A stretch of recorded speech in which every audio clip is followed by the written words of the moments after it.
शिंदेंच्या कार्यकर्त्यांना हा चोप देण्यात आलेला आहे। विधानसभा निवडणूक मतदानाच्या पूर्वरात्रीच ठाणे शहर अंतर्गत येणाऱ्या कळवा मुंब्रा विधानसभेमध्ये दोन पक्षांमध्ये मोठ्या प्रमाणात हाणामारी झालेली आहे।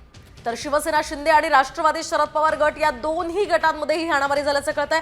मध्यरात्रीपर्यंत कळव्यातल्या पारसिक नगर या ठिकाणी असणाऱ्या आमदार जितेंद्र आव्हाड यांचं कार्यालय सुरू होतं आणि त्या कार्यालयातनं पैसे वाटप करण्यात येत असल्याचा आरोप शिवसेना शिंदे गटाच्या कार्यकर्त्यांनी केला होता।